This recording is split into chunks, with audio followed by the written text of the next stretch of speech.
A very good morning to all of you dear students. Welcome back to Gyan Manjari Modern School YouTube channel. Myself Disha Pandya and today I am going to teach you English of Standard 4. In our previous session we have completed the explanation of unit number 6. And what is the name of our unit? The Little Match Girl. We have also completed the hard words, glossary and the exercises. In exercises, we have completed the question answers and true false, right? And then we have also completed let's build word and we have started the let's learn grammar exercise.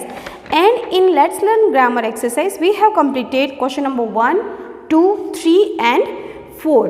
Okay हमारा question number 4 चल रहा था. हमने A से लेकर ई तक के questions complete किए थे और वहाँ से हमारा रिमेनिंग था. So today we are going to do question number 4. Okay so हमने ए से लेकर ई तक का तो कंप्लीट कर लिया था, लेकिन यहाँ पर रिवीजन के लिए I am going to do all the questions again. Okay so first of all I am going to read the question.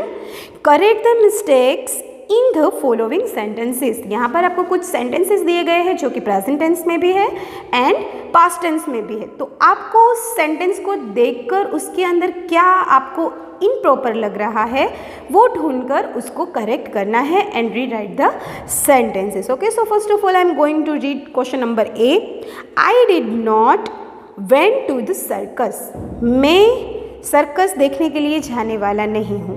सो यहाँ पर कौन से टू बी के फॉर्म का यूज़ हुआ है? Did not. ये पास्ट टेंस का नेगेटिव सेंटेंस है, राइट? और डिड नॉट अगर यहाँ पर यूज़ हो गया है ऑलरेडी नेगेटिव सेंटेंस में, तो यहाँ पर पास्ट फॉर्म का टू बी के पास्ट फॉर्म की यूज़ करने की ज़रूरत नहीं है. ओके यहाँ पर टू बी का मेन फॉर्म ही आता है, जो कि यहाँ पर क्या दिया गया है? वेंट. सो यहाँ पर वेंट आएगा नहीं, वेंट की जगह पर क्या आएगा? उसका मेन फॉर्म. वेंट यानी कि जाना, तो उसका मेन फॉर्म क्या हुआ? Go. So the answer is I did not go to the circus. ये सारे क्वेश्चन हमने कर लिए थे. मैं यहाँ पर सिर्फ रिपीट कर रही हूँ. यू हैव टू लिसन, क्योंकि आपका ए से लेकर ई तक का तो हो ही चुका है. ठीक है. Number B, children does not go to school on Saturday.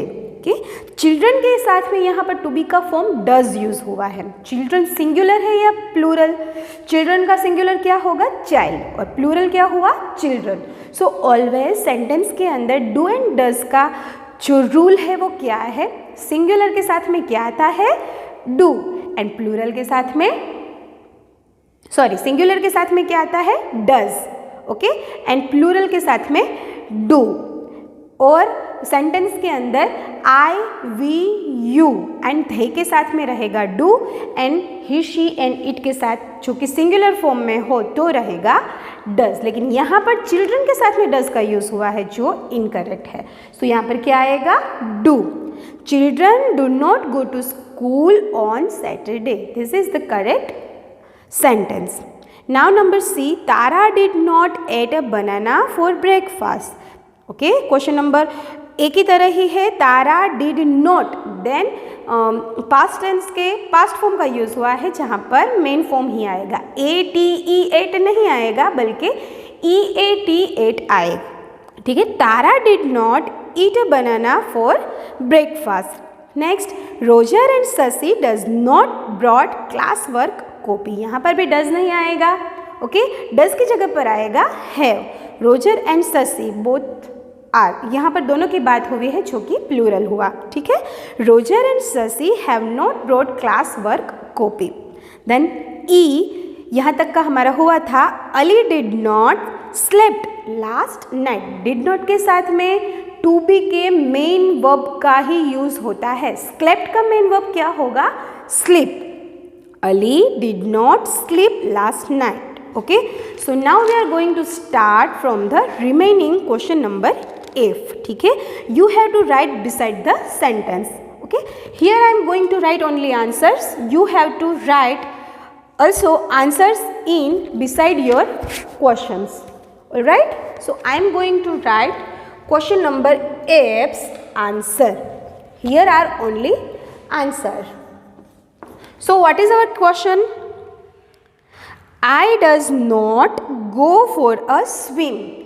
Okay I के साथ डू आएगा या डज आएगा, तो फर्स्ट ऑफ ऑल तो यहाँ पर यही मिस्टेक है कि आई के साथ में डज का यूज़ किया गया है, जो कि कभी भी नहीं आता। आई के साथ always always and always do का ही यूज़ होगा। So I am going to write the recorrect sentence here.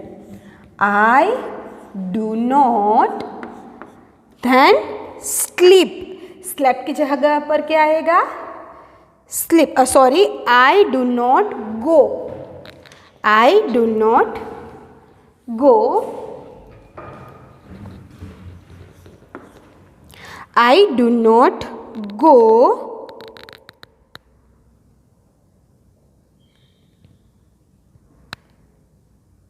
for a swimming. मैं तैरने के लिए नहीं जाने वाला हूँ। बिकॉज कि ये जो सेंटेंस है वो प्रेजेंट कंटिन्यूअस टेंस में, इसलिए स्विम का क्या हो जाएगा? स्विमिंग, उसके पीछे लगेगा ING। Next number G, they do not. यहाँ पर देखो थे के साथ में डू का यूज हुआ है, this is right. They do not eat, sorry they do not spoke English. They do not तक ओके था, लेकिन स्पोक नहीं आएगा, बल्कि क्या आएगा? उसका main form speak. Okay, so here I am going to write the recorrect sentence of G। They do not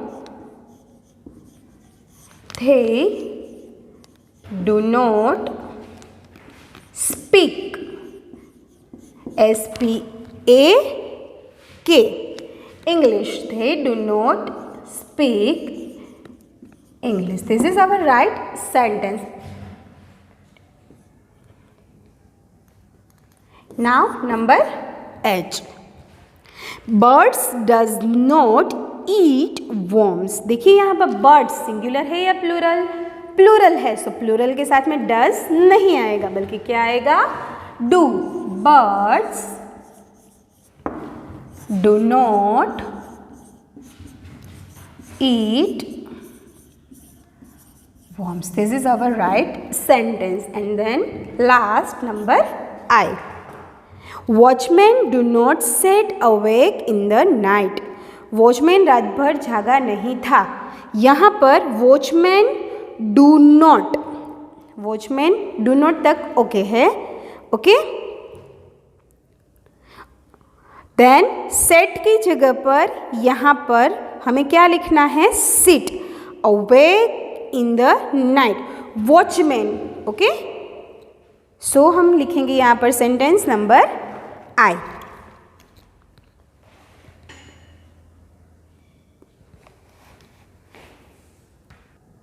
क्योंकि यहाँ पर एक वॉचमैन की बात नहीं है, एक से ज़्यादा वॉचमैन की बात है, इसलिए यहाँ पर डू का यूज़ हुआ है। ओके, वॉचमैन की स्पेलिंग क्या होती है? WATCHMAN। अगर MAN रहा तो सिंगल वॉचमैन की बात है, लेकिन यहाँ पर MEN है, यानी कि एक से ज़्यादा। That's why we are using do here. Okay, watchman do not sit awake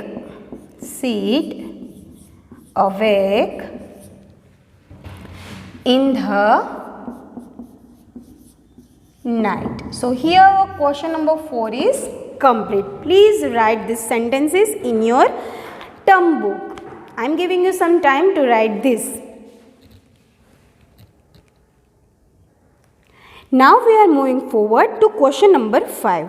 Change the following sentences into negative sentences. Check for the tense forms carefully. अभी आपको क्या करना है? यहाँ पर जो sentences दिए गए हैं वो पॉजिटिव स्टेटमेंट्स है, ओके, अफर्मेटिव सेंटेंसेस है। सो आपको इसको क्या करना है? नेगेटिव करना है। और ये बात का ध्यान रखना है कि आपको इसके टेंस, कौन से टेंस का कौन सा फॉर्म यूज़ हुआ है, ये आपको खास ध्यान में रखना है। Okay, so we are going to do question number 5. Let's get started.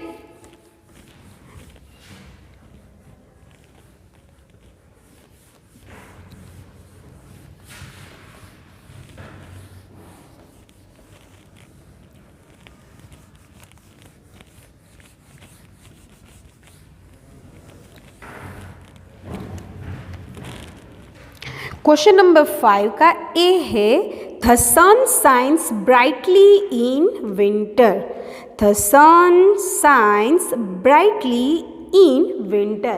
Sun winter में ज़्यादा ब्राइटली शाइन करता है। अब हमें इसका नेगेटिव स्टेटमेंट बनाना है, तो किस तरह से बनेगा? सन के साथ में क्या आएगा? डज नॉट, क्योंकि सन यूनिवर्स में सिंगुलर है। ठीक है, सो क्वेश्चन नंबर 5 का A and its answer the sun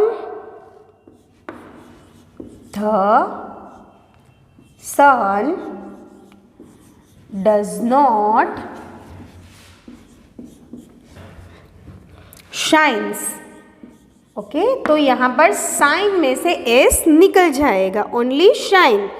the sun does not shine brightly in winter. Brightly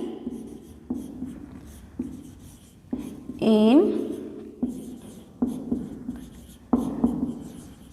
so this is our rewritten answer.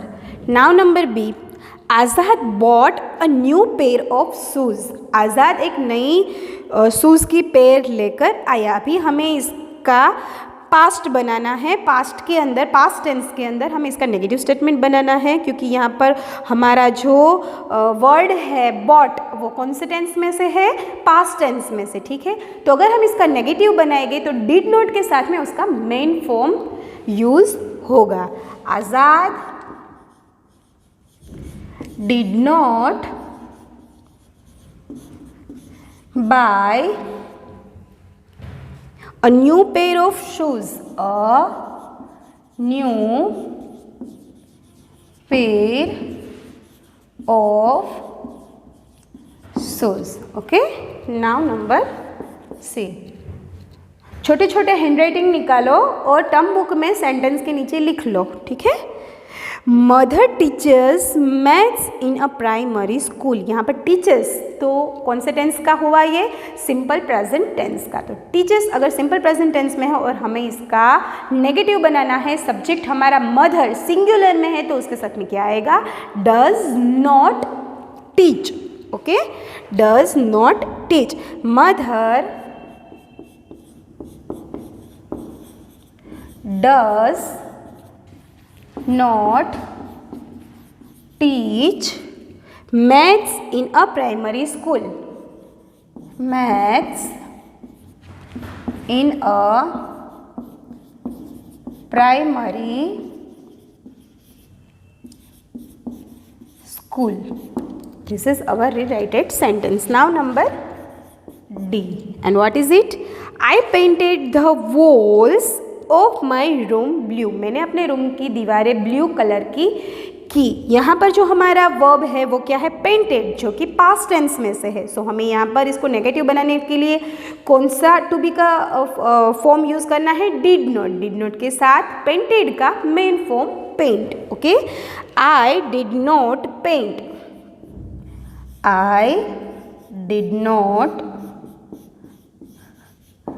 Paint the walls of my room blue। the walls of my room blue। and now last, Ashok bought Uma a paint brush. Ashok ने उमा के लिए एक paint brush खरीदा। सो यहाँ पर bot यानी कि लाना, जो कि पास्ट टेंस में से है। ओके, खरीद कर लाना जो कि पास्ट टेंस में से है, तो हम इसका अगर नेगेटिव सेंटेंस बनाए गए तो क्या आएगा? डिड नॉट के साथ में बॉट का main form buy. Okay, Ashok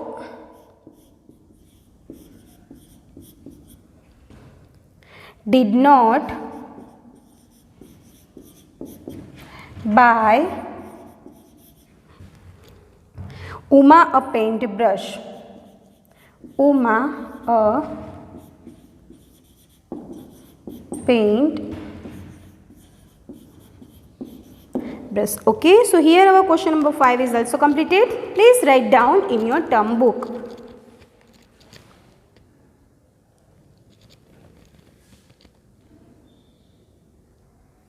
Now moving forward to question number 6. Article revision. So articles हम सब कहाँ पर पढ़ चुके हैं? स्टैंडर्ड फर्स्ट से लेकर थर्ड तक हम ऑलरेडी पढ़ चुके हैं. Articles means a an and the या तो थी. ठीक है, सो उसी का रिवीजन है यहाँ पर. I am going to read the question first. Question number 6. Fill in the blanks using appropriate articles a an और द. यहाँ पर जो आपको ब्लैंक्स दी गई है उसके अंदर आपको अप्रोप्रिएट यानी कि सेंटेंस के अकॉर्डिंग जो भी अप्रोप्रिएट हो वो आर्टिकल्स फिल करने हैं. कौन कौन से? ए एन या तो ध में से. ठीक है,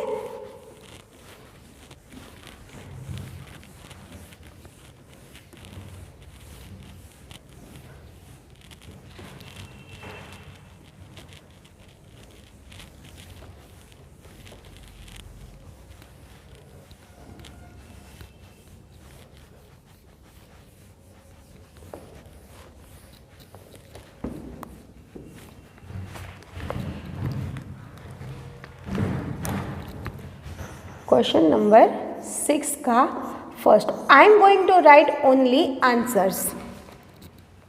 आई ate blank apple at breakfast at 10 and we know the rules about a an and the.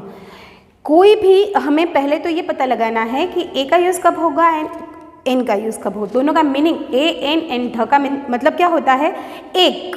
Okay, यहाँ पर ए ऑलवेज कॉन्सोनेंट के साथ, कॉन्सोनेंट साउंड वाले वर्ड्स के साथ में यूज़ होगा एंड एन वोवेल साउंड वाले वर्ड्स के साथ में यूज़ होगा एंड ध जो कि चीज़ें यूनिक है, जिसके बारे में स्पीकर एंड लिसनर दोनों को पता है कि हम पर्टिकुलरली इसी चीज़ के बारे में बात कर रहे हैं. ठीक है, तब हम ध का यूज़ करेंगे. तो ए एन एन का रूल कौन सा है? एक सर्व सामान्य एकदम सिंपल सा कि कॉन्सोनेंट साउंड के साथ में ए, वोवेल साउंड के साथ में एन. एंड जो चीज़ें यूनिक है, सिंगल है, पूरी यूनिवर्स में एक है, जिसके बारे में अगर हम किसी चीज़ के बारे में बात कर रहे हैं तो मुझे और सुनने वाले दोनों को उस बारे में पता है, तब हम ध का इस्तेमाल करेंगे. ओके, आई एट एप्पल. तो एप्पल का जो फर्स्ट लेटर है ए, वो कॉन्सोनेंट है या वोवेल? ऑब्वियसली वोवेल है. सो यहाँ पर क्या आएगा फर्स्ट ब्लैंक में? An. An apple. Okay, second यानी कि B.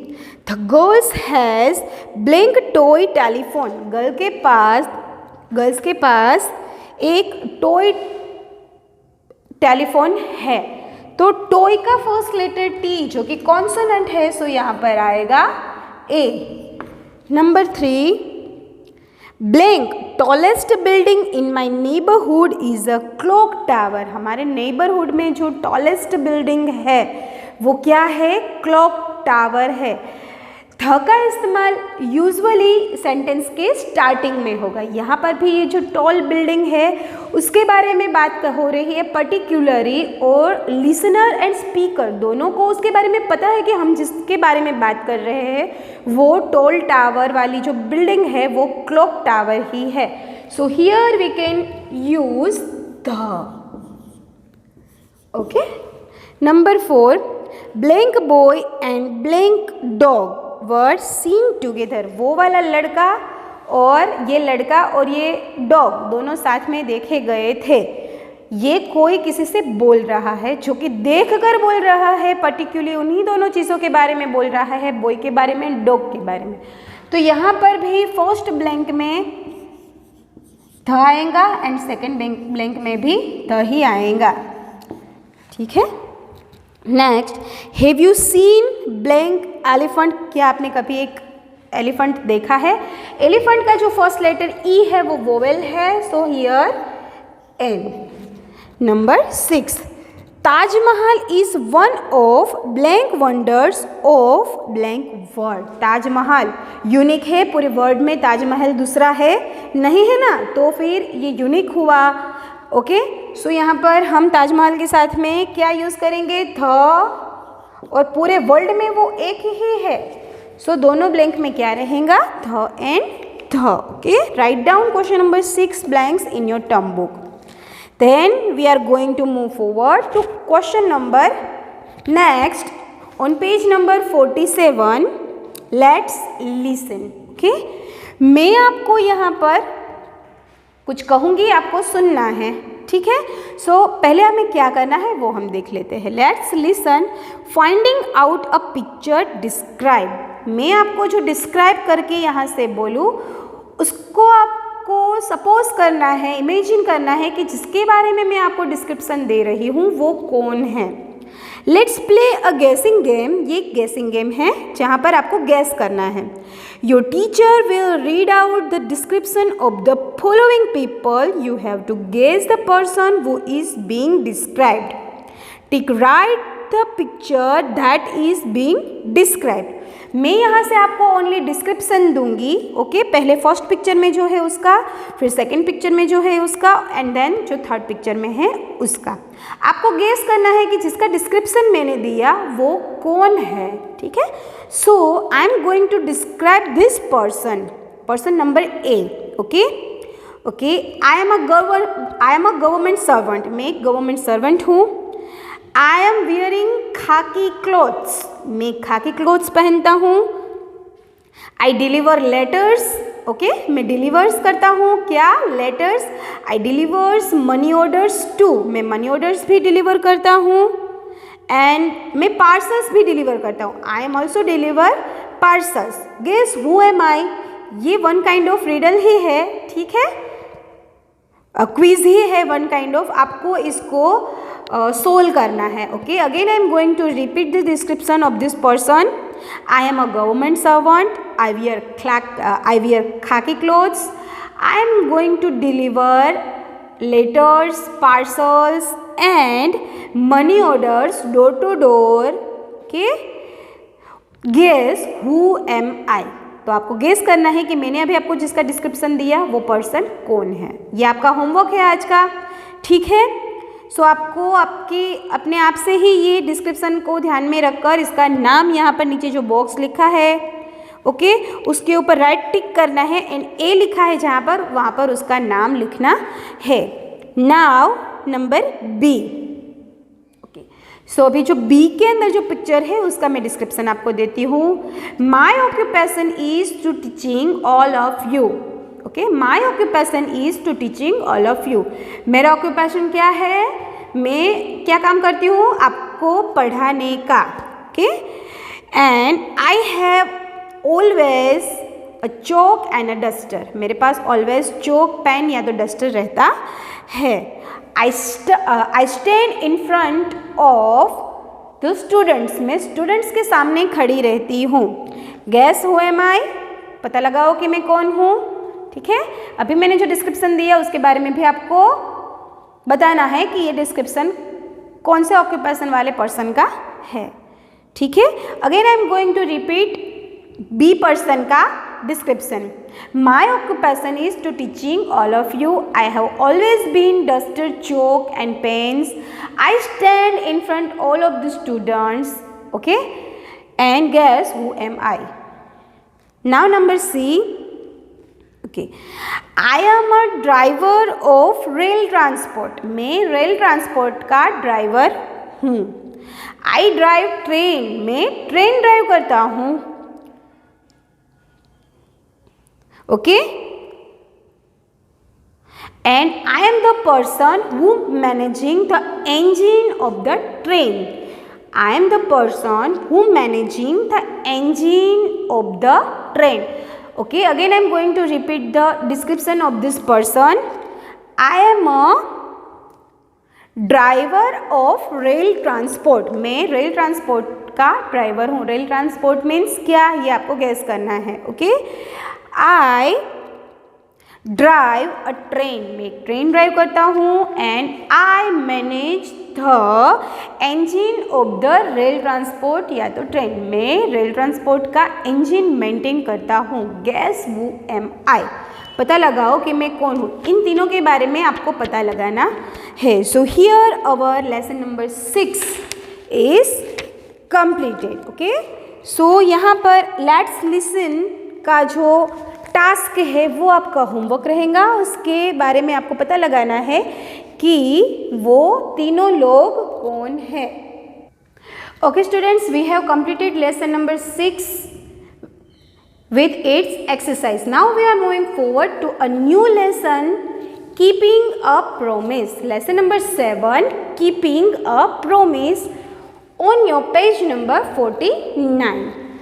Okay, I am going to repeat the title of the unit, keeping a promise. Keeping a promise means वादा निभाना. प्रोमिस का मतलब क्या होता है? वादा, वचन. एंड कीपिंग का मतलब होता है निभाना. सो यहाँ पर एक हिस्टोरिकल ड्रामा लेसन है. ठीक है, ड्रामा लेसन का मतलब क्या होता है कि जहाँ पर कुछ कैरेक्टर्स हो जो अपना रोल प्ले करते हो. ठीक है, सो ये इसी one kind of drama lesson है जहाँ पर डिफरेंट कैरेक्टर्स हैं जो अपना रोल प्ले करते हैं. ठीक है, हमने हमारे फर्स्ट सेम में कैसा लेसन देखा था? कौन सा लेसन था वो? गंधर्व सेना वाला. याद है सबको? वो भी एक ड्रामा लेसन था. So here this is a drama lesson 2. So first of all I am going to read the yellow box task. Okay, you have to finger whenever I am reach to read. Your father promised to take you to the book fair on Sunday, but on Sunday he goes away to meet a friend. How will you feel? Angry, upset or disappointed? Okay, अभी आपको ये सोचना है यहाँ पर कि अगर आपके पापा ने आपसे प्रॉमिस किया हो कि संडे को वो आपको बुक फेयर के लिए ले जाएंगे. ठीक है, और सडनली ऐसा हो जाए कि वो आपको बुक फेयर में ले जाने की वजह अपने किसी फ्रेंड को मिलने के लिए चले जाए, उनको अर्जेंटली अपने फ्रेंड को मिलने के लिए जाना पड़े, तो आपको कैसा लगेगा? आप ईगरली वेट कर रहे हो संडे की कि कब संडे आएगा और कब हम फेयर को देखने के लिए जाएंगे. और जब संडे आता है तभी आपके पापा अगर उनके फ्रेंड को मिलने के लिए चले जाते हैं तो आप कैसा फील करोगे? ओके, एंग्री, अपसेट या डिसअपॉइंटेड. आप एंग्री हो जाओगे आपके पापा के ऊपर. ओके, अपसेट हो जाओगे, उदास हो जाओगे या डिसअपॉइंटेड हो जाओगे. ओके, सो ये आपको सोचना है कि आप ऐसे सिचुएशन में क्या करोगे. ठीक है, so here we are going to learn the lesson keeping a promise. ये भी एक ऐसे ही स्टोरी है जो प्रॉमिस के अकॉर्डिंग चलती है कि अगर कोई आपसे कुछ वादा करे, कोई प्रॉमिस करे और अगर वो तोड़ दे उस प्रॉमिस को, ओके, पहले आपको ये कमिटमेंट दे कि मैं अगर तुम मेरा ये काम कर दोगे तो मैं ये करूँगा. ठीक है, और फिर जब उसका वो काम हो जाए और वो प्रॉमिस भूल जाए तो कैसा फील होता है, इसके रिलेवेंट ये स्टोरी है. ठीक है, सो यहाँ पर फर्स्ट आपको कुछ कैरेक्टर्स के नाम दिए गए हैं जो कि स्टोरी के लीड रोल में अपना रोल प्ले करते हैं. जैसे कि characters king Nanda of Magadh, Magadh के किंग नंदा जिसका नाम है Nanda. Chandragupta a young boy, Chandragupta शायद आपने उसका नाम सुना होगा, हम आगे उसके बारे में ज़्यादा देखेंगे. The chief minister, half a dozen courtiers, a messenger from Singhal, a door keeper. Okay, so यहाँ पर कुछ कैरेक्टर्स है जिनका नेम है. सो हम यहाँ पर उन सभी कैरेक्टर्स के नेम लिखेंगे क्योंकि ये लेसन में अगेन एंड अगेन रिपीट होते हैं. सो आपको उसका प्रोनाउंसिएशन किस तरह से करना है वो आना चाहिए. ठीक है, so I am going to write the name of the characters here. You have to read them all and you have to pronounce properly for them. So here are some characters of the lesson and now we are going to learn how to pronounce them. Okay, so यहाँ का जो first character है वो है king Nanda of Magadh. यहाँ पर मैंने क्या लिखा है? King, KING, king Nanda of Magadh. King का नाम क्या है? नंदा, और वो कहाँ के राजा है? मगध के. Okay, KINGNANDA of MAGADH, Magadh एक स्टेट का नाम है उस टाइम के. ठीक है, और ये जो राजा है वो कहाँ के राजा थे? मगध, मगध के राजा थे. So how we can pronounce them? King Nanda of Magadh. Second, Chandragupta, CHANDRAGUPTA,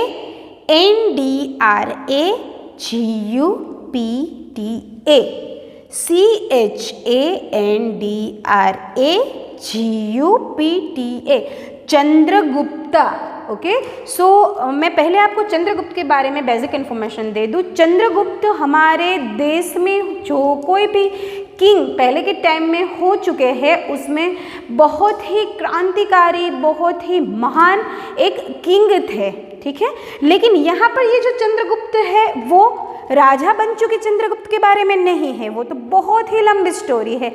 यहाँ पर वो जब छोटे थे, अ यंग बॉय, चंद्रगुप्ता जब छोटे थे, अ यंग बॉय, तब उनकी लाइफ में एक सीन क्रिएट हुआ था, उनकी लाइफ में एक घटना हुई थी, उसी घटना का यहाँ पर डिस्क्रिप्शन है इस लेसन के अंदर, कीपिंग अ प्रॉमिस में।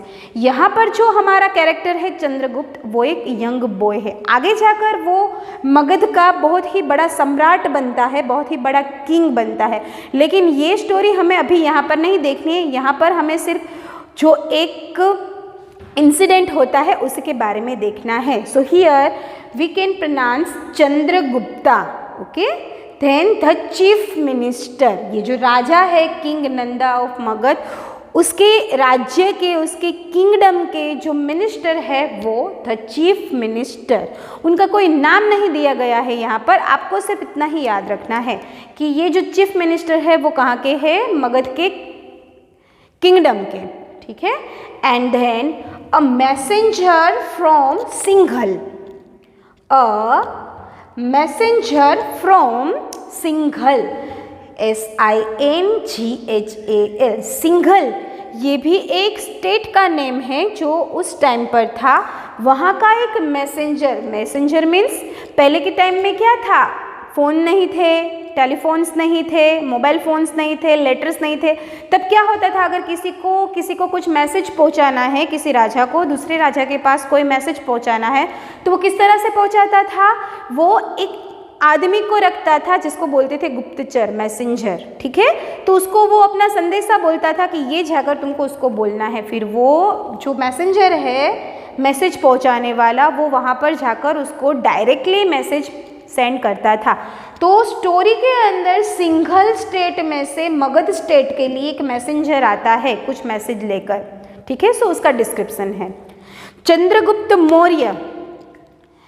चंद्रगुप्त एंड चाणक्य के बारे में शायद आपने किसी टीवी सीरियल में या तो किसी मूवी में देखा होगा। चंद्रगुप्त की सीरीज भी आती थी टेलीविज़न पर जो बहुत ही अच्छी थी, ठीक है। धैन चंद्रगुप्त और उसका बेटा था बिंदुसार, और बिंदुसार के पुत्र थे सम्राट अशोक, अशोका द ग्रेट, ये भी एक सीरीज आती थी, इसके ऊपर मूवीज़ भी है, ठीक है, जो कि बहुत ही फेमस चक्रवर्ती राजा थे हमारे हिंदुस्तान के, ठीक है।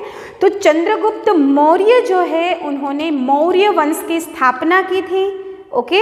और वो बिंदुसार के पिता थे, और बिंदुसार किसके पिता थे, अशोक के। ये सब तो डिटेल में है, यहाँ पर लेसन में इसके रिलेवेंट कुछ भी नहीं है, लेकिन मैं आपको जस्ट फॉर इन्फॉर्मेशन ये सब शेयर कर रही हूँ, ठीक है। क्योंकि शायद आपको चंद्रगुप्त मौर्य के बारे में याद नहीं होगा, लेकिन अशोक का नाम तो आपने कहीं ना कहीं सुना ही होगा, सम्राट अशोक का, क्योंकि ये एक टीवी सीरीज भी थी।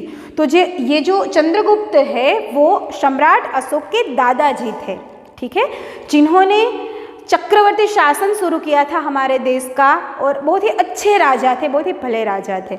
लेकिन यहाँ पर कोई राजा की स्टोरी नहीं है, बल्कि एक छोटे से लड़के चंद्रगुप्त मौर्य जब छोटे थे तब की स्टोरी है। आई होप कि ये जो कैरेक्टर्स है उनका क्या रोल है लेसन में, ये आपको समझ में आ गया होगा, ठीक है। सो यहाँ पर आज हम लेसन नंबर 7 का कीपिंग अ प्रॉमिस में से यहाँ तक ही रखते हैं। I am going to ended this session here.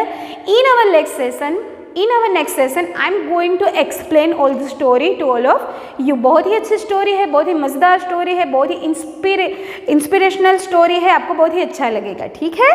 So see you in our next class. Till then stay home, stay safe, have a nice day.